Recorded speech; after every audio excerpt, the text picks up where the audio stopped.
হ্যাঁ বন্ধু, এটা সেই ভয়াবহ জাহান্নাম যা প্রতিটি অপরাধীকে ফেস করতে হবে। আসুন এই ভিডিওতে সেই জাহান্নামের শুরু থেকে শেষ পর্যন্ত গল্প শুনে আসি, যার প্রতিটি কথা কোরআন ও হাদিস থেকে নেওয়া, কিন্তু দৃশ্যগুলো আর্টিফিশিয়াল ইন্টেলিজেন্সের সূক্ষ্ম কল্পনা শক্তির তৈরি। ইসরাফিল আলাইহিসসালাম প্রথমবারের মতো একটা দীর্ঘ গভীর শ্বাস নিলেন, তারপর ঠোঁট ছুঁয়ে দিলেন শিঙায়। অতল গহ্বর থেকে উঠে এলো শিঙার শব্দ, ভয়াবহ হাড় কাঁপানো শব্দ। প্রথমে তাতে কেঁপে উঠল মক্কা আল মুকাররামা, তারপর সেই ঢেউ ছড়িয়ে পড়ল মদিনা আল মুনাওয়ারাতে, আবৃত করল মসজিদে নববীর প্রতিটি ইট, প্রতিটি স্তম্ভ। কাঁপল ইস্তাম্বুল, দুলে উঠল ঐতিহাসিক আয়া সোফিয়া। লন্ডনে থেমে গেল বিগ বেনের সময়। নিউ ইয়র্কের আকাশচুম্বী দালানগুলো গর্জে উঠল ভয়ের কম্পনে। টোকিওতে যন্ত্রপাতি ছিন্ন ভিন্ন হয়ে পড়ল। একই মুহূর্তে গোটা পৃথিবীর প্রতিটি প্রান্তে ছড়িয়ে পড়ল সেই বিকট শব্দ। আকাশের তারারা একে একে নিভে যেতে লাগলো। সেই দীপ্তিমান সূর্য ডুবে গেল অদৃশ্য অন্ধকারে, আর চাঁদ ভেঙে টুকরো টুকরো হয়ে গেল আকাশের বুকে। মুহূর্তেই সমগ্র মহাবিশ্ব এক বিশাল কবরস্থানে রূপ নিল। নেমে এলো নীরব নিস্তব্ধতা। সবকিছু সম্পূর্ণ অন্ধকার, সবকিছু মৃত্যু কোলে ঢলে পড়েছে, সবকিছু আচ্ছাদিত হয়ে গেল। শুধু আল্লাহ অবশিষ্ট রইলেন। ঘোষণা আসলো, আজ কার জন্য রাজত্ব? কিন্তু কেউ উত্তর দিল না। কতক্ষণ স্থায়ী হলো এই ভয়াবহ নীরবতা? 40 বছর, নাকি 40 দিন, নাকি 40 ঘন্টা?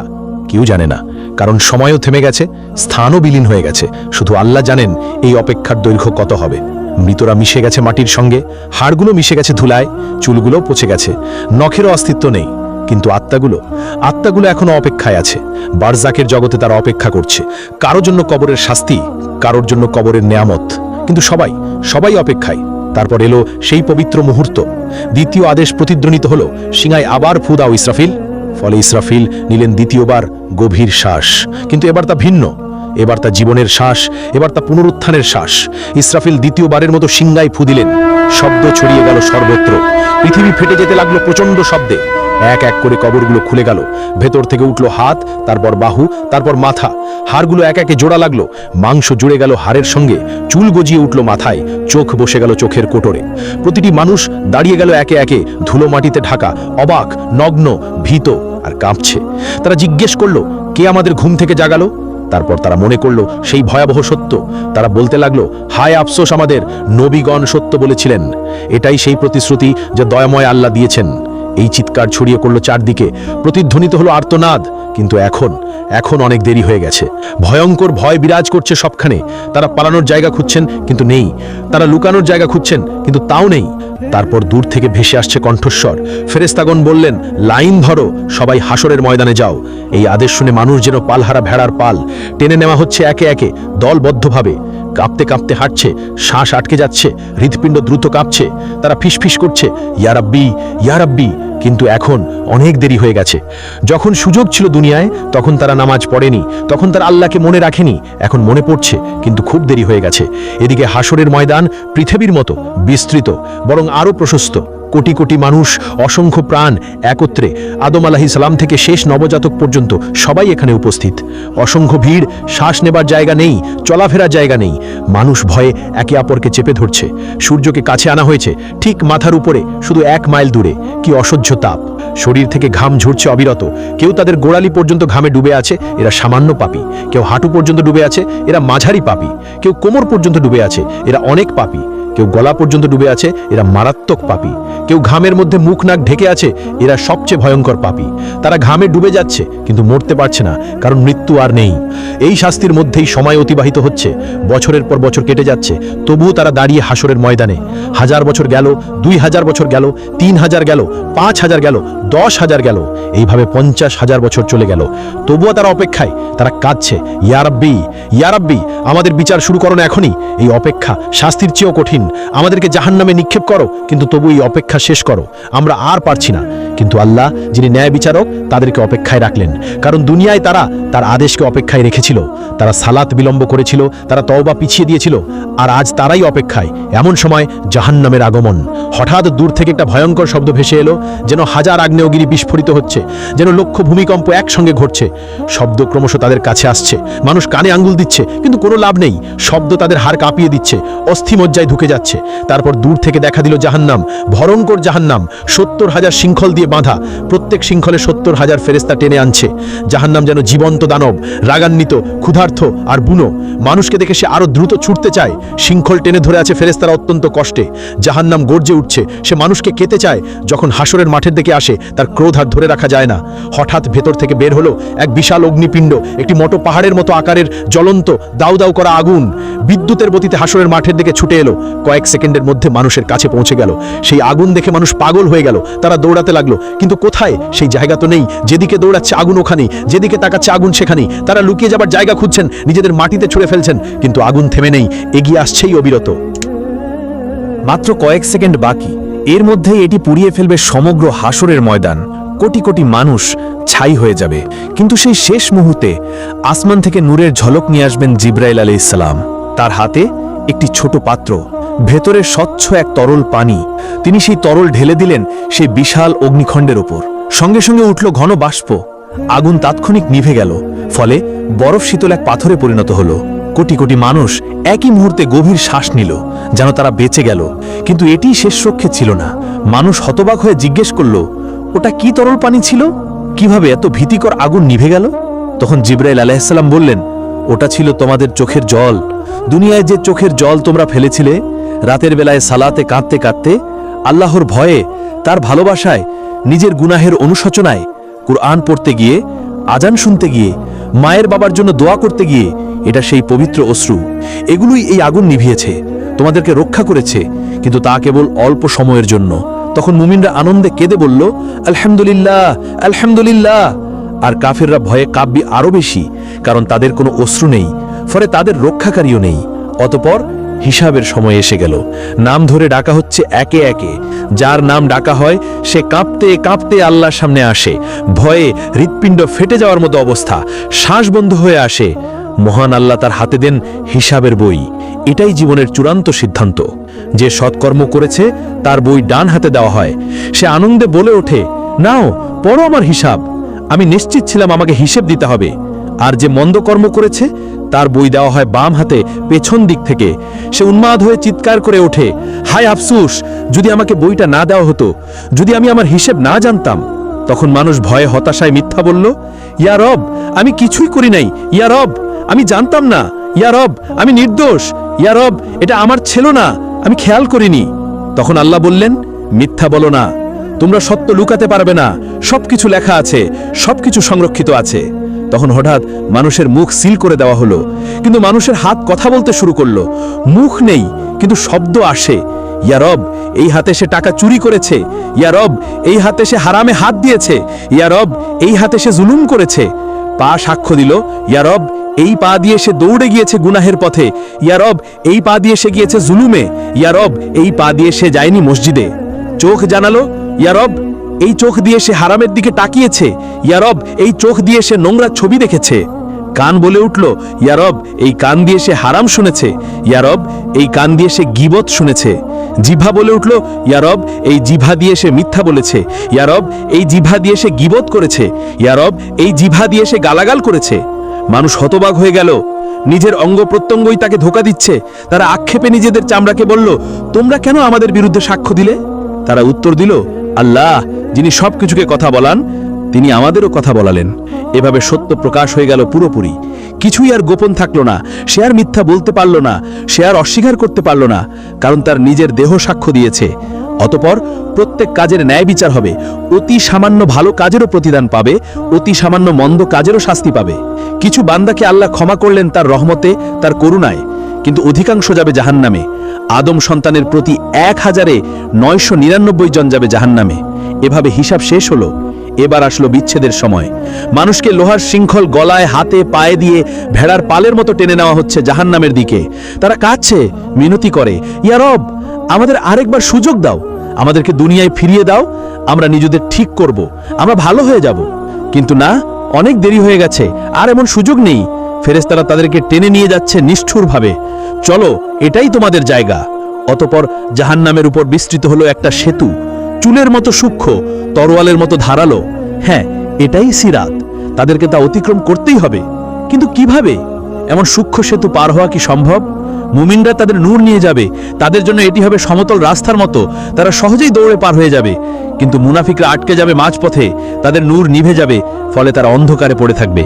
আর কাফেরদের কোনো নূর নেই, তারা এক পাও ফেলতে পারে না, তারা হোঁচট খায়, পড়ে যায়, বেশিরভাগ সিরাত পার হতে পারবে না।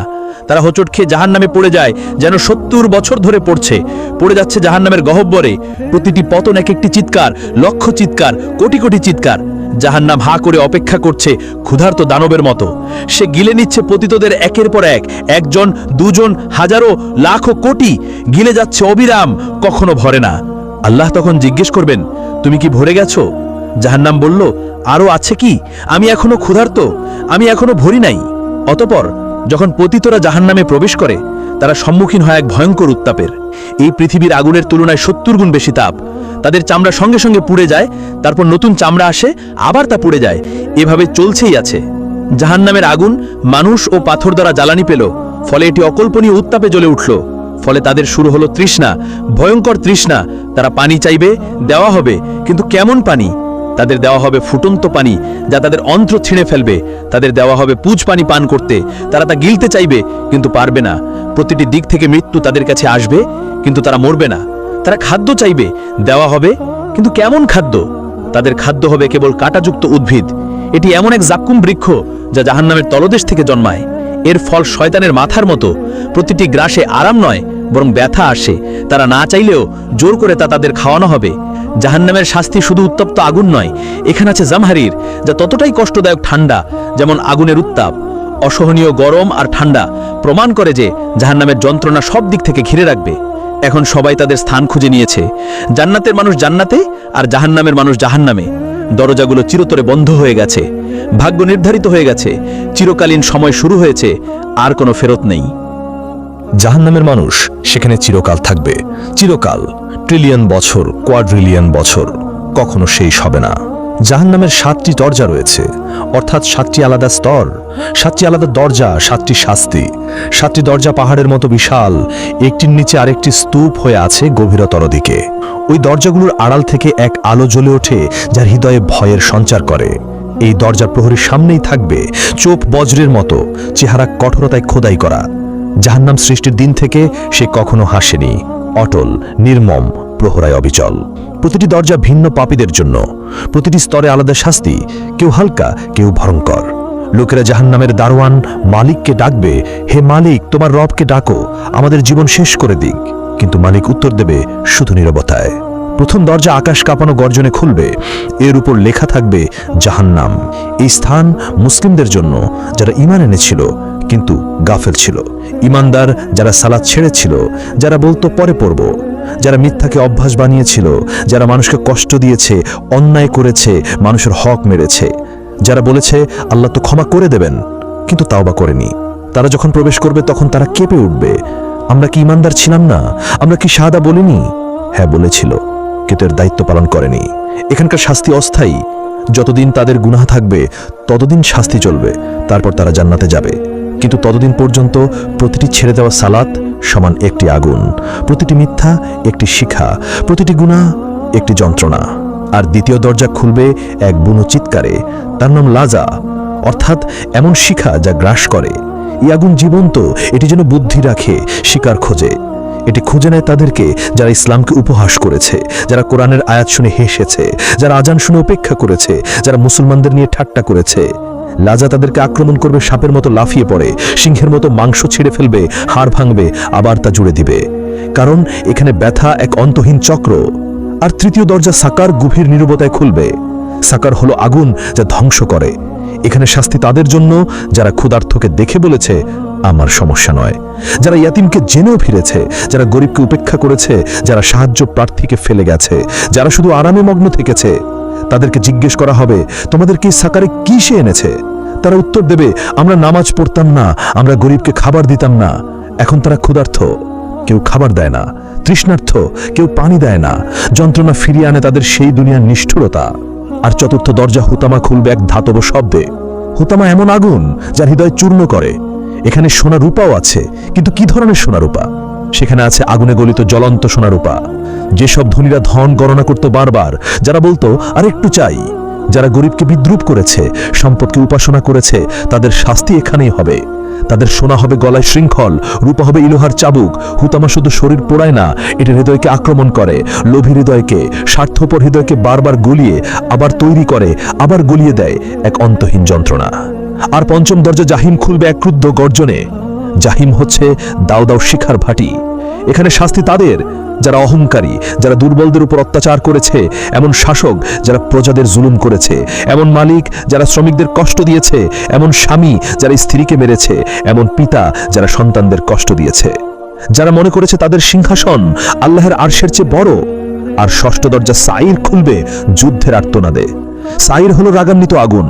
যারা নবীদের সাথে শত্রুতা করেছে, যারা রক্তপাতের স্থপতি, যারা শান্তি নষ্ট করেছে, এক কথায় প্ররোচনাকারী, যুদ্ধবাজ, হত্যাকারীরা এখানেই থাকবে। এখানে প্রতিটি হাড় চিৎকার করবে, প্রতিটি শ্বাস কাঁচ গিলার মতো ব্যথা দিবে। তাদের অত্যাচারিতদের চিৎকার তাদের চারপাশে প্রতিধ্বনিত হবে। আর সপ্তম দরজা হাবিয়া খুলবে এক গভীর ক্রন্দনে।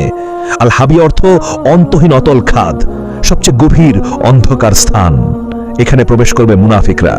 এরা সবচেয়ে বিপজ্জনক পাপী, যারা জিহ্বায় বলেছে লা ইলাহা ইল্লাল্লাহ কিন্তু হৃদয়ে বিশ্বাস করেনি, যারা হৃদয় বিশ্বাসঘাতকতা করে, যারা ইমানের মুখোশ পরে কিন্তু জীবনে ফাঁকা, যারা দ্বিমুখী আচরণ করে, যারা মুসলমানদের বিরুদ্ধে ষড়যন্ত্র করে, যারা প্রতারণা করে, যারা আনন্দ করে, ভাবে তারা পৃথিবী শাসন করছে, সেই মুনাফিকরা এখানেই থাকবে। এই হাবিয়াতে রয়েছে বিশেষ শাস্তি। সেখানে মুখোশ চিরতরে ছিঁড়ে ফেলা হবে, মিথ্যা উন্মোচিত হবে, সত্যিকারের মুখ প্রকাশিত হবে, এমনকি আগুনও কেঁপে উঠবে। কারণ মুনাফিকি হলো সবচেয়ে বিষাক্ত মিথ্যা, সবচেয়ে প্রাণঘাতী রোগ, সবচেয়ে বড় বিশ্বাসঘাতকতা। যারা এই হাবিয়াতে নিক্ষিপ্ত হবে তারা পড়তে থাকবে চিরকাল, কখনোই তলানিতে পৌঁছাতে পারবে না, কারণ মুনাফিকের কোনো শেষ নেই। প্রিয় বন্ধু, আপনি এই পর্যন্ত ভিডিওটি দেখেছেন, এই ভীতিকর দৃশ্যগুলো দেখেছেন, এই ভয়াবহ শাস্তিগুলো শুনেছেন। এখন সিদ্ধান্ত নেওয়ার সময়, আপনি কোন দলে থাকতে চান, জান্নাতে নাকি জাহান্নামে? এটা আপনার হাতে, এটা আপনার সিদ্ধান্ত। আপনার এখনো সময় আছে, আপনি এখনো শ্বাস নিচ্ছেন, আপনার এখনো সুযোগ আছে, আপনার হৃদয় এখনো ধুকপুক করছে, আপনার আত্মা এখনো জীবিত। তাওবার দরজা এখনো খোলা, কিন্তু কতদিন পর্যন্ত? আজ রাত পর্যন্ত, নাকি আগামীকাল পর্যন্ত, নাকি পরের সপ্তাহ পর্যন্ত? কেউ জানে না, শুধু আল্লাহ জানেন। সিংহে যে কোনো মুহূর্তে ফু দেওয়া যেতে পারে, যে কোনো শ্বাসে, যে কোনো সেকেন্ডে। ইসরাফিল অপেক্ষা করছে আল্লাহর আদেশের জন্য। আর আপনি এখনো গাফেল, এখনো খেলায় মেতে আছেন, এখনো বলছেন পরে করব, পরে সালাত পড়ব, পরে তাওবা করব, পরে নিজেকে ঠিক করব।